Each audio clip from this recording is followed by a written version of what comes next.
Thank you for joining us for the Success in Your Aerospace Career session, featuring an HR professional and an employee in the early stages of their career.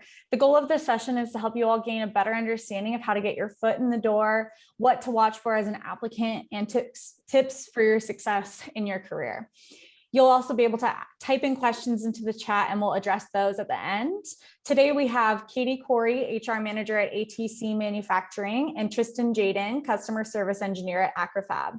To start, I was hoping that Katie and Tryston would be able to take a moment, introduce themselves, let us know a bit about how they got to be in the position that they're currently in, and just let us know any other relevant information about themselves. So maybe Tryston, can we start with you? Would you be okay giving us some background on who you are, what you do, and how you came into your role? Yeah, sure. So I actually was originally from Bozeman, Montana. I graduated there with a degree in mechanical engineering. Then kind of was looking to get outside of Montana, and Spokane area kind of called to me. So we ended up landing here in Spokane, being part of the I-90 corridor here. It was a lot of industry and a lot of connections in the area. So I was able to get plugged in and landed a position here at Acrofab. In a customer service kind of role as an engineer. It was a very interesting transition between being more technical to being now more customer focused. Now I'm kind of that interface between engineering and customers. I work a lot with like newer projects where people are trying to work on design for manufacturability. They're trying to bring it in to actually produce the product now. Being a contract manufacturer, we see all sorts of different projects, whether that's, aerospace or medical, different things coming in every day, working on, different kind of specs, different kind of requirements, and trying to figure out how the best we can actually produce the product. So yeah, it's kind of my story and how I ended up here. Awesome. Thanks so much for that background. Katie, welcome. Thank you for joining us. Would you be able to take a moment and just introduce yourself, give us some background on who you are, what it is that you do, and how you came into your current role? You're muted, just so you know. Having some major technical difficulties getting on here. I'm Kory, and I've been here at ATC Manufacturing for 6 years. And before that, I spent many years actually as a dental assistant and also working in the insurance industry. And I loved both. When I came over here to Spokane area, I landed this job here at ATC, which was a huge switch, dental assisting into aerospace, who'd have thunk? Just kind of a testament to you never know where your path is going to take you. But I came over here when I started ATC. It was a relatively small company, and I started doing a little bit of everything, safety, even just filing, helping out in HR. And while I was doing this, I finished my degree in HR management and took over the whole department. And since I've been here, I've also, our company is under the umbrella of another corporation that is also with a few other business units, and I kind of oversee the HR for those other companies as well. So it's just gradually been growing and growing, and I do love it. I love working with people, solving problems. I love policies, and so it's been great. I love it. I love the challenge and learning new things. Policy loving is probably perfect for an HR professional. Awesome. Thank you guys both so much. So the folks that are tuning in today are high school students for the most part. So just keeping that in mind, I'm wondering if you guys could each give your best advice that you can offer to job seekers. Katie, if you want to start, and then Tryston, we'll go to you next. Okay. So my best advice for job seekers is, one, have a resume. Resumes are really important. That's kind of like, our first window into, who you are. And Even if you're a teenager and you're out looking for that very first job, bring that resume with you, submit that resume. Even the adults that come in and are applying for jobs here, sometimes they don't have a resume, and I tend to not consider them because they're not prepared. So be prepared.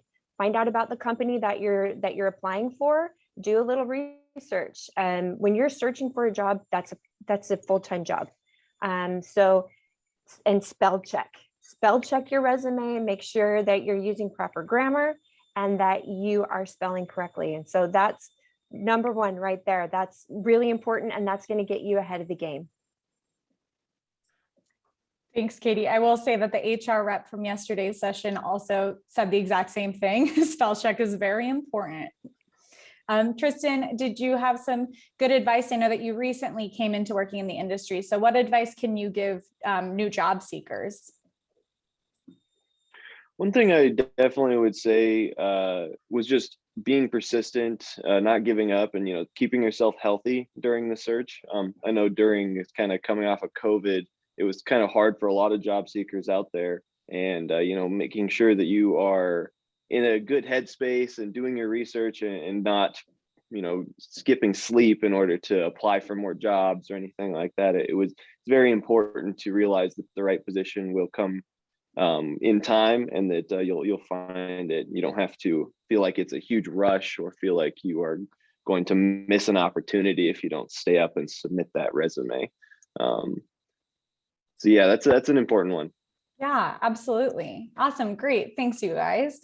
Katie, this question is kind of for you. It's along the lines of what we just spoke about, but I'm wondering if you have some tips and tricks, or know what ways an applicant can kind of stand out during their job search, whether it be like a tip to put on your resume or an interview tactic. Are there standout applicants? So the things that stand out for me are, one, dress nice. Even if you're going to go interview at just a dirty, grungy auto mechanics place, put on nice clothes, because a first impression counts, and I'm going to remember.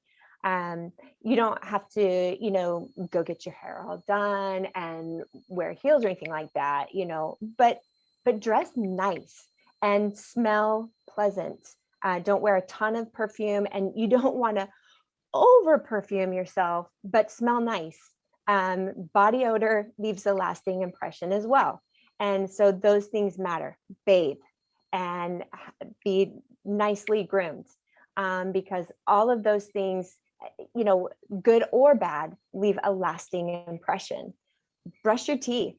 And these things may sound kind of silly, but we remember. And those may be the kinds of things that you don't always think about, because when we get into the routine of our daily stuff, we forget about some of those little things. But sometimes it's the little things that really, really matter. When it comes to your resume, don't write it like it's a job description. I already know the job description for the position that I am posting. So don't repeat what I already know. I want to know about you. Tell me about your skills and your accomplishments, because I want to see what you can do so that I know if you're going to be a great fit for this position that I'm posting, and if you're going to be a great fit for our company. So tell me about you. I want to see your personality come through in this resume, so that I can then see if I want to bring you in for a job interview. That's really important. But I don't need to see any gimmicks on your resume. I need it to just be really easy to read. Again, spell check and grammar.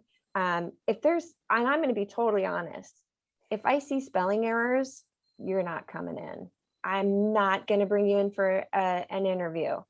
And that may seem harsh, but if you're not going to have this really go through it with a fine-tooth comb, I'm going to assume that that's how you're going to be with your work. So that's why that's really important. But those are some of just the important things to do on a job interview and on your resume that are going to stand out. And really, when you think about it, those kinds of things aren't that hard, but those are the things that are going to win you a job interview and that are going to do well in your job interview. Yeah, absolutely. You know, it sounds super easy to do, and it's just those little things that might seem kind of obvious, but definitely make a huge difference when you're trying to get in and get an interview with somebody. Something that we talked about in the last session that I'm curious about getting your opinion on, Katie, and Tryston, is how does your company view high school applicants? Is there a difference? Is there some sort of preferential treatment when it's high school versus college? And maybe I'll start with you, Katie, and I'll ask Tryston the same question. Well, I think previously we wanted somebody who had graduated already, but there is a change now because we want to get people coming in that are going to grow with the company. We want that loyalty, and if we can get people that are younger, maybe with some programs, with some internships and things like that, or apprenticeship programs, because the world has changed and we want employees that are going to be long lasting. And we're finding that if we can get people when they're younger and get them on that trajectory with the company and get them on a career path, because we do have a lot of manufacturing companies have the kind of jobs within the company that people really can grow and stay forever with the company when they start with that entry level job, and then they grow, they learn some new skills, and then they stay. That we can do that when they're in high school. There are certain jobs that they can't do until they turn age 18. But there is a lot of interest in getting people when they are in high school. In fact, we want to start educating kids when they're in middle school about these jobs, so that they know, hey, when you get a little bit older, you can come and start working for us and then stay with us. So there's a huge amount of interest about getting youth while they are in high school. So don't be afraid to come and find out about us, submit your resume, and find out about all these different types of jobs. I think that that's something that previously we haven't done a good job about advertising about the different positions that we have here, because it's just been this blanket manufacturing. But there is a lot of fantastic jobs here, super cool equipment, and long-term positions here in manufacturing. Yeah, thanks so much, Tryston. What would you say in regards to, is there some sort of difference? Does it matter if you have a college degree versus a high school degree? What would you say? So kind of echoing what Katie said there, that's honestly what we're finding as well, is that a lot of our most loyal and best performers on the team have actually been internal, people who started working when they were in high school, even a part-time position started, and then they just transitioned, they matured, they graduated high school, they decided they wanted to stick it out, and they continued working here. And even a bunch of them, worked part-time while they went to college, got their degree, and even elevated even further in the company through this. And those are our best performers. Those are the people who are the most loyal and doing the most work for the company, really. And so we really do encourage younger people to get involved, because the earlier you get involved, the more you can kind of build that knowledge base, and you can build your background up, just to ensure that you're as equipped as you possibly can be when you're going into the next job interview, or just another position in the company, an internal interview. And that's really just what it comes down to, is building up that employee base, that loyalty in them early, so you can ensure that your employees are as loyal and as hardworking as you want them to be. Yeah, absolutely. That's great advice. And kind of switching gears, my next question's for you, Tryston. You're a little under a year into it. Is it your first year working in this field? Yep, first year in manufacturing, for sure. Awesome. So I'm curious, like, what are some things you've learned in your first year on the job? What is surprising? What's new? What did you not expect? What's happening this first year for you? Yeah. So honestly, the most like surprising thing that I realized was that soft skills are valued a lot more than I initially thought. I always thought it was like, what programs you're comfortable working with, or what you can physically do for the company. But the biggest value that I've felt people have complimented me for was like a courage to voice your opinion. Like you're a newer employee and you're brought into a big meeting, it doesn't feel like you have much say or much sway in the conversation. But having that courage and willingness to go out and actually put yourself out there, say, this is what I think, and you can see some really great things. And a lot of people, aren't willing to do that or don't think that they're in a position to say those things. But when you do that, it really shows. It shows an initiative, and it shows a kind of a dedication or a willingness to solve the problem, or even a willingness to be wrong. You be wrong and have that conversation about why you're wrong, and that itself is a growing opportunity. And those are really, really valuable skills to see and find, and things that I totally underestimated when I first started. Yeah, definitely. Thank you for your insights there. Yeah. Question for both of you. What is the thing that you love most about the work that you do? Like, why do you enjoy your job? What would you say to somebody who's kind of maybe thinking about going into the manufacturing industry, whether it be through apprenticeship, internship, going to college, whichever route takes them there? What would you say that you would encourage them through what you love about the work that you do? And we can start with you, Tryston, since we just finished with you. Yeah.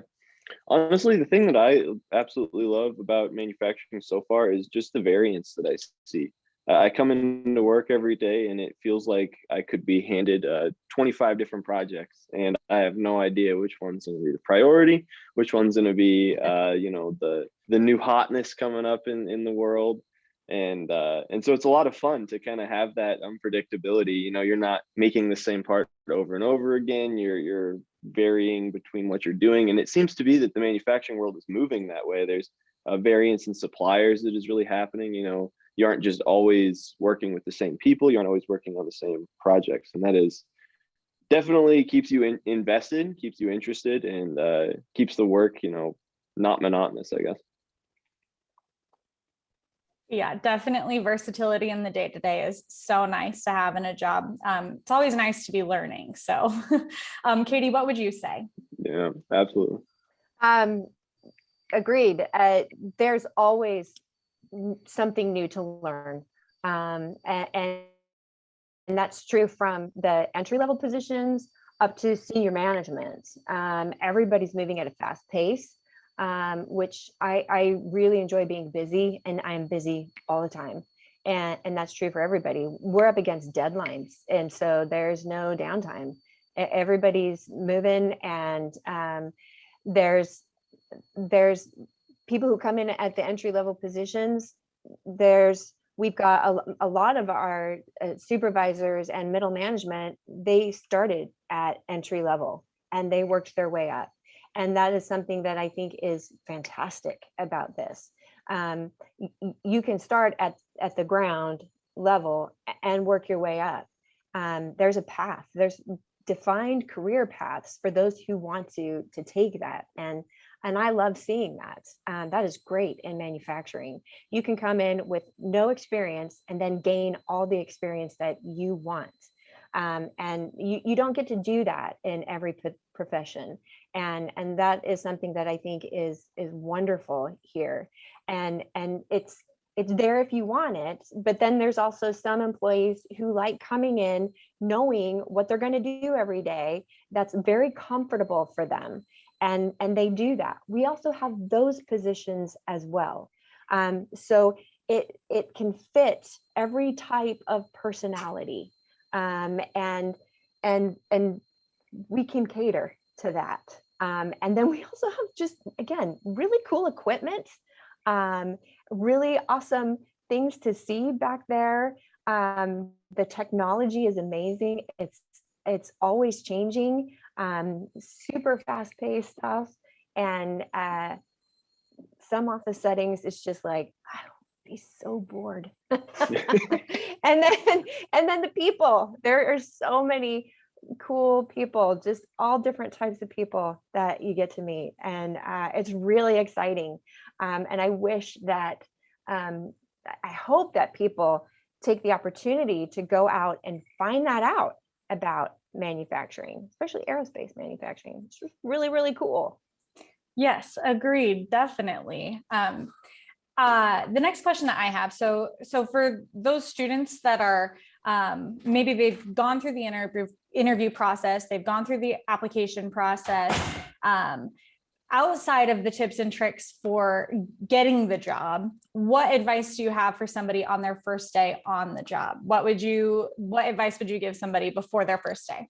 I'll start with you, Katie, and then we'll go to Tryston. So before their first day, don't freak out. A new job, a new job is hard. It's intimidating. Expect to be tired. Expect to just you're going to be absorbing a lot of stuff. Be humble. You're going onto somebody's new territory and you're going to have a lot of ideas, but just go and absorb, learn, listen. And soft skills are so important. I don't care what job you have, but know how to communicate, ask questions, and listen. And then take criticism, because none of us are perfect. And we're all going to make mistakes. And when we do, suck it up and then accept that you're going to have to change things. We all do. And unless you're in your own house and you're the master of your own kingdom there, you're going to have a boss and you're going to have somebody who's going to tell you that you need to do some things different. And that's okay. It doesn't mean that you're a bad person. It just means that, okay, I'm going in one direction until somebody tells me I need to turn a corner. And that's just how you do it. And so being able to take that direction and being able to accept change, that's a good thing. That's what you need to do in the workplace, is to be flexible. And so when you're ready, when you're gearing up for that first day, be prepared to make some changes, and that's fine. And so then when you're starting that job, be humble. Don't go in there expecting, well, I'm going to give them all these great ideas. No, they're going to give you some great ideas, and accept that and go with it. And then it'll be great. And then you'll get a routine. Yeah, absolutely. We kind of talked about the soft skill set in our last session too. And what I'm hearing a lot of is that those of you that are in the engineering field and those technical fields don't necessarily expect those soft skills to be as important as they are. So that's definitely a common theme for everybody that's watching. Having good quality communication skills is important regardless of what field you go into, whether it be HR, across marketing, doesn't matter. Construction, every industry. Yes, absolutely. Absolutely. Tryston, what would you add to this? What advice would you give somebody on their first day? I think one of the biggest things was that it's okay not to know things. You're going to be doing a lot of, especially on that first day, you're going to be doing a lot of absorbing. You're going to be doing a lot of push and pulled all over the place. And it's okay to just ask questions. And it's also okay if you don't have any questions. I know a lot of first days, they always ask you, like, do you have any questions? Do you have any questions? And sometimes your brain is just racing so quickly that you're not actually able to develop any questions. So, if you have to gather your thoughts at your lunch break in order to make sure you have it completely grasped and you need those questions, that it's okay. It's okay not to know. It's okay not to have questions. Just make sure that you are communicating whatever's happening, whether that's you have a ton of questions or you have nothing.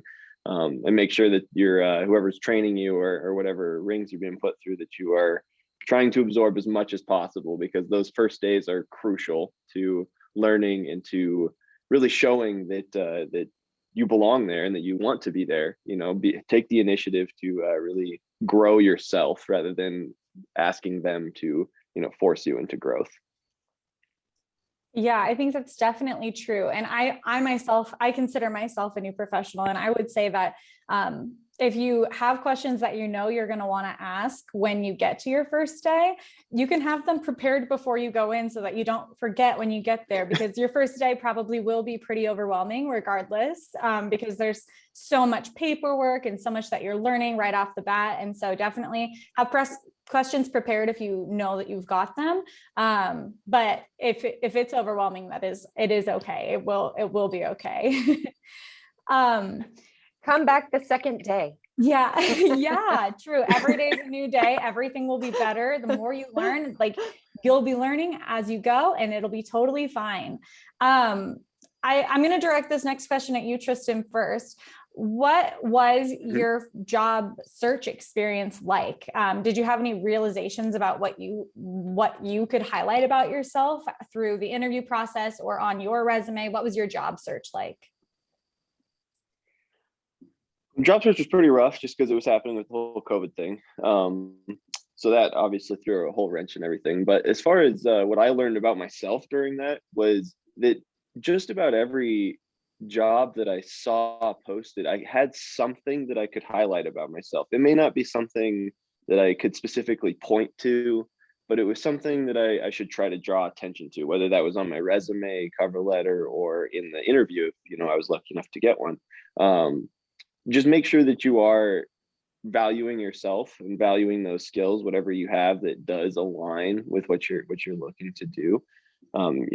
You can highlight soft skills. You can highlight something that they specifically said in the job description that you think you fit with, and make sure that is kind of where you're going with your resume and with your questions. Because you may not fit all of the criteria for a lot of these jobs. They have a lot of qualifications sometimes that you don't align with perfectly, but you always can align with some of them, and that shouldn't knock you down from feeling like you have a chance. Yeah, absolutely. Katie, what would you say? I don't know how many years you've been with ATC, but when you were in your job search, 6 years, is that what you said? Okay, yeah. So it might be a while since your lab job search experience, but what was it like for you? Did you find anything out about yourself, or do you have any other advice outside of what you've already imparted? Yeah, well, and part of what I do with my job, if we've had a group layoff or something like that, I do work with those employees in their job search. So I see that process, and I do want to work with them while they're looking for another job. It's not like if somebody's let go, I'm not like, see ya, bye. I maintain that relationship, and it is hard. And I do have in my social circle, I will help people find jobs. I'm part of my HRs. I recruit, and it is a process. It's hard on my end looking for the right candidate. It's a full-time job. I wasn't kidding when I said, when you're looking for a job, consider that your full-time job until you land a job. But I do think that Tryston is right. Highlight yourself. I mean, you are selling yourself to the companies. You want them to choose you over everybody else. And so you do need to pick out those things about yourself so that they find you. And I do think that it's important to, when you're looking for the job, if you're going down and you're looking at these different companies and these open positions, if you find something that you like, that you're interested in, don't be intimidated by either the wage that they have listed or the title. If you're interested in it, apply. There's no reason why you shouldn't, because they don't know who the right candidate is. They have the position and they know in their mind, kind of what they're looking for, but until they find that person, they don't know who that person is yet. And so don't be intimidated by anything put yourself out there and apply, because you may not get picked, but if you don't apply, you absolutely won't get picked. And so there's no harm in applying, and every interview that you have is more practice for you, and you might as well hone those skills as well, because some of them will give you some really good feedback. Well, why didn't you hire me? Was there anything that I could have done to improve? And when you get one of those recruiters or HR managers that will give you that feedback, that's awesome. That is gold right there. So you might as well do it. Apply for every single position that you are interested in, and you will get some great practice, and just speaking with them is great. You might as well do it. Yeah. And I think that's great advice. I have always been told that interview practice is always good, regardless of if you're sure about the job, always get the interview and the application practice, because it'll be good for when you in the future are searching for a job. Absolutely. Yeah, I'm going to start with you for this next question, Katie, and then it's kind of geared more towards your field, but Tryston, if you have any insights, I'll be curious to hear what you have to say too. But say there's a student and they're not quite sure what they want to do yet for their future. Is it okay to be honest about that when you're applying and when you're in the interview? For example, I know lots of interviews, they'll sit you down and they'll say, where do you see yourself in 5 years? What if the answer is, I don't know? And how honest should you be at that moment? I'll be honest, I never asked this question because I don't know. I mean, like I said, I went from dental assisting to aerospace. I mean, who knows where they're going to be in 5 years? I think that with a lot of these questions, you can be careful in how you answer these questions. It's absolutely okay to not know where you're going to be. I think that you can answer these questions by saying things like, I'm not exactly sure where I will be in 5 years. A lot can happen in 5 years, but I absolutely know that I want to continue working. I want to continue honing my skills as, XYZ. So that lets them know that you want to continue on the path that you are on. And you can even say that I want to continue on the path that I'm on. I want to continue and cater it towards whatever field you're working on, or, those kinds of things. But it's not wrong. If you're a high school student, it's not wrong to let them know that you want to do school. It's not wrong to let them know, because those are good things. It's good to do that. And an employer is not going to get scared by hiring somebody who wants to do school, because a lot of times you can do school and work at the same time. You can go to part-time. You don't need to give them all the details. And I certainly wouldn't give them all the details. They don't need to know all that. That's your business. But you can let them know, give them, highlights about what you want your life to be like. Give highlights. But let them know kind of a general direction of what you want them to know. And that's absolutely appropriate. Don't give them everything. Of course, you might try to know all the details, but don't give them all the details. Just give them the stuff that's appropriate. Give them the general direction, but cater it in a way that that they kind of want to hear, Yeah, absolutely. And I think that that's great advice, especially I never know how to answer that question. I get asked it in personally, professionally, and it is a hard question to answer. So I definitely appreciate those insights. Tryston, did you have anything to add to that? Yeah, I guess I was just going to use a personal anecdote here, because I actually was asked that question when I was interviewing at my current position here. Where do you see yourself in 5 years? And it's a very interesting answer, because even being a young professional, you don't exactly know until you try out the industry if you're going to love it. And so you kind of need to answer it carefully. You have to leave the possibility open that you could fall in love with this job and want to be there. You also need to leave the possibility open that, like you said, you don't actually know where you see yourself in 5 years. So you do need to handle the question carefully, because a lot of professionals will get a little scared when they hear that question. It's like, is it a 5-year commitment? Like, am I stuck doing this for 5 years? And the answer is no. You're not stuck doing anything. You need to make sure that you feel comfortable pivoting and comfortable being where you want to be in life. And that's really what the hiring process is about, is finding that perfect fit, the person who, you know, does want to be there and will stay at the company for a long time. And so it's a sensitive subject, but I agree that I wouldn't ask that question to others normally. In all fairness, they want to know if they can, because you're probably showing some good progress there, got some skills, smart. They want to know if they can invest in you. Right. It costs a lot of money to invest, upskilling, training, and that costs a lot of money. And so if they can have somebody answer that question, I love it here, I want to stay. It's like ding, ding, ding, green light. Let's do this. If they get some of that information, well, you know, I've been thinking about, I might want to move. You know, I got this, you know, I've got family in this other town that's 200 miles away. And it's like, we're not going to invest in that person. So there's reasons that they ask these questions. And depending on how somebody's going to answer, that's going to determine that career path for that employee. So there's always reasons for that. And so when they're interviewing, they can sometimes get that information up front. Yeah, absolutely. Right. What were you going to say, Tryston? No, I was just agreeing. That's a very valid point, because I think that is really the crux of the issue, is whether or not they can invest and whether or not they're willing to invest when, you know, you might be moving. Who knows? Yeah, and it's definitely hard to know when you're still in high school exactly where you're going to be in 5 years. So I think that it's all fair. Right. We've got about 5 minutes left.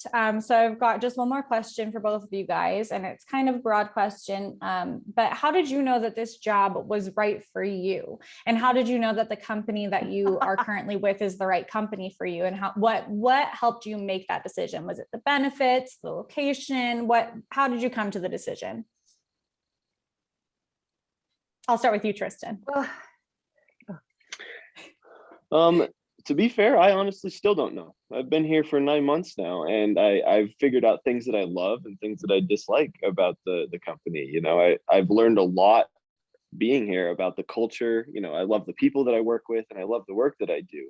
You know, but there's instances where I'm like, I wish I could change these things, and I wish I could, that it wasn't this accepted this way, or, you know, all sorts of different things. Maybe you're upset with the pay, you know, and the real crux of the issue, I guess, comes down to being whether or not you are going to be comfortable settling, or if you are going to search for the perfect fit, you know.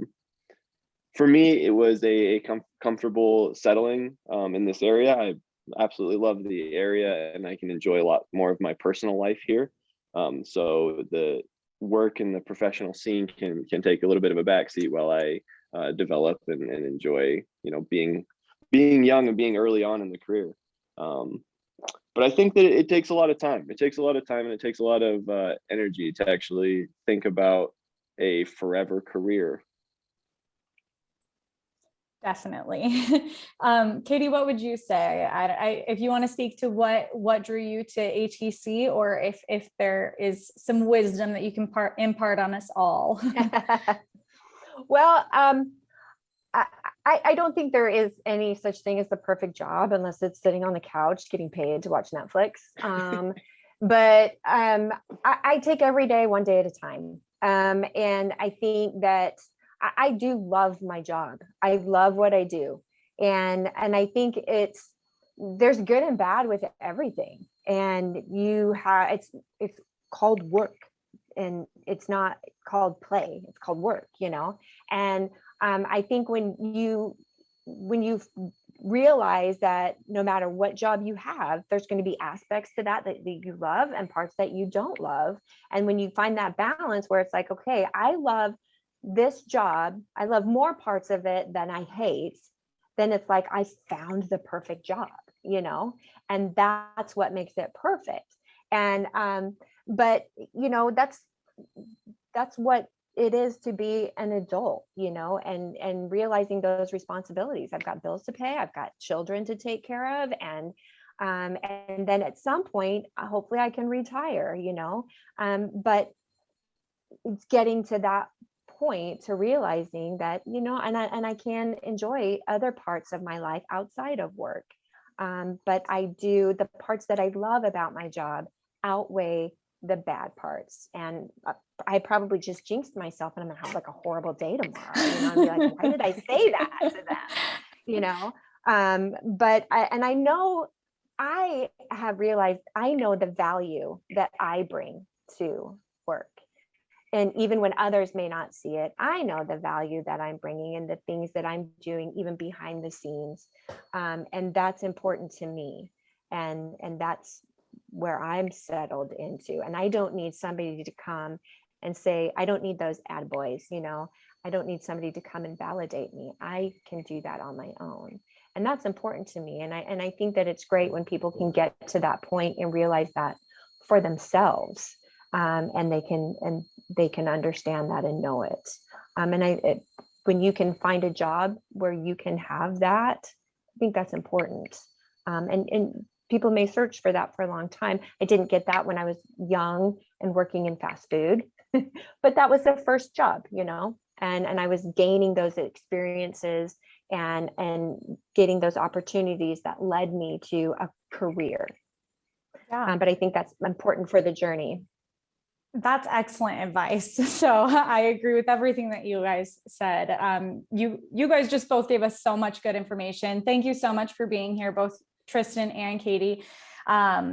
Awesome responses from you guys. So thank you guys for being here. We've come to the end of our time, unfortunately. So I appreciate you guys watching. I appreciate you guys participating, and we'll see you at our next session.